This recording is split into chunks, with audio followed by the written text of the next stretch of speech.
uzak mesafe ne Afrika'dır, ne Çin, ne Hindistan, ne seyyareler, ne de yıldızlar geceleri ışıldayan. En uzak mesafe iki kafa arasındaki mesafedir, birbirini anlamayan. 9 Eylül Üniversitesi öğretim üyesi Profesör Doktor Abbas Türnüklü öğrenciler arasındaki en uzak mesafeyi yakınlaştırmak için yola çıktı. Okul ziyaretlerinde, okul uygulamalarında bir durumla karşılaştım, bir olayla karşılaştım. 5. sınıfa giden Yusuf adlı bir öğrencim bana şunu söyledi. Hocam şiddeti uygulamayın, şiddeti kullanmayın diyorsunuz ama dedi. Beni her gün dövüyorlar, sokakta dövüyorlar, annem babam zaman zaman dövüyor. Televizyonda sürekli şiddet var, polis alemler sürekli olarak dövüyor gibi durumlar karşısında ben nasıl şiddet kullanmayayım dedi. O zaman anladım ki insanların şiddetini kullanma hakkı, şiddeti kullanma hakkını ellerinden alamıyoruz. Profesör Doktor Abbas Türnüklü öğrencilerin sorunlar karşısında kurdukları cümlelerin öznesinin hep şiddet olduğunu gördüğünde onlara yeni cümleler öğretmeye karar verdi.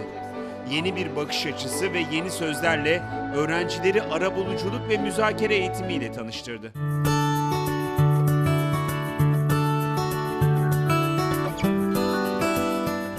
Konuşanın sözünü kesmeyeceksiniz. Herkes sırasını bekleyecek. Tamam mı? Tamam mı?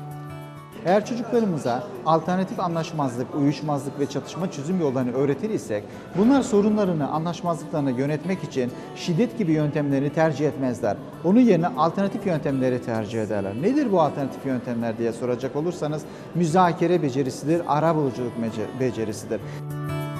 Profesör Doktor Abbas Türnüklü tarafından geliştirilen müzakere ve arabuluculuk eğitimi programının temelleri işte bu şekilde atıldı. Okullarda arabulucu öğrenciler yetiştirilmesinin ve sorunların müzakere yöntemiyle çözülmesinin hedeflendiği eğitim programı için İzmir'deki Aybars Hikmet Karabacak Lisesi pilot okul olarak seçildi. İzmir Buca'da dar gelirli ailelerin yaşadığı bir semtte eğitim veren okulda 5 yılda 350 arabulucu öğrenci yetiştirildi. Burada en önemli enstrümanımız öğrenciler müzakere etmeyi bilmiyorlarsa biz bir üçüncü kişinin kolaylaştırıcılığında, desteğinde bunları müzakere etmelerini sağlatabiliriz diye düşündük. Bu üçüncü kişinin rolüne ise arabuluculuk dedik. Arabulucu öğrenciler üzerinden biz bu işi yönetebiliriz diye düşündük. O yüzden önce arabulucu öğrencilerimizi yetiştirdik ve bir arabulucu öğrencilerimizi sınıflardan seçtik. Ve bunlara biz 30 saatlik bir eğitim verdik. Anlaşmazlığın doğası, iletişim becerileri, öfke yönetim becerileri, müzakere becerileri, arabuluculuk becerileri. Bu eğitim alan arabulucu öğrenciler, iki öğrenci arasında kavga olduğunda arkamızda günü arabuluculuk odasının öğrencileri çağırıyorlar, davet ediyorlar, masamıza oturuyorlar ve sorunlarını dövüşmeksizin müzakere ederek çözmeleri için emek harcamaktalar. Benim aksanımla dalga geçti, sevgilime gülümsedi, bana lakap taktı, bana sözel şiddet uyguladı. Bunlar müzakere eğitim programının uygulandığı 5 yıl içinde arabuluculuk odasına gelen olaylardan sadece bazıları. Bu küçük olaylar eskiden büyüyor, şiddetli kavgalara ve fiziksel yaralanmalara dönüşüyordu. Şimdi ise önce arabuluculuk odasına gidiliyor. Biz 5 yıl içerisinde 750 tane kadar çatışma masaya oturdu. 750 çatışmanın %10'unda ciddi şiddet kullanılsa, bıçak kullanılsa, herhangi bir sorun çözme enstrümanı diye yıkıcı bir alet kullanılsa 75-80 tane ciddi olay çıkardı. Bu gelen olaylar masada müzakere edilerek çözüldü. O yüzden biz başarılı olduğumuzu düşünüyoruz. Bütün bu arabuluculuk sürecine gelen olayların arabuluculuk formlarıyla biz kayda geçtik ve kayıtlarımızı analiz ettiğimizde başarı oranımız %93.4.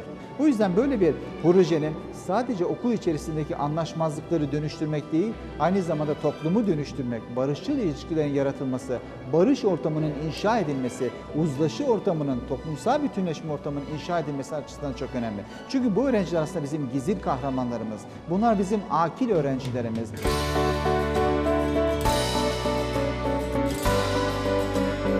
Profesör Doktor Abbas Türnüklü, Milli Eğitim Bakanlığı şiddete karşı ulusal eylem planında da atıfta bulunan çalışmasıyla öğrencilere başka bir dünyanın mümkün olabileceğini gösterdi. İzmir'de 17 lisede daha hayata geçirilecek projesinde öğrencilere kavganın tarihi yerine konuşmanın sihrini anlattı. Sadece öğrencilerin yarınlarını değil, gelecek nesilleri de etkileyecek kocaman bir fark yarattı.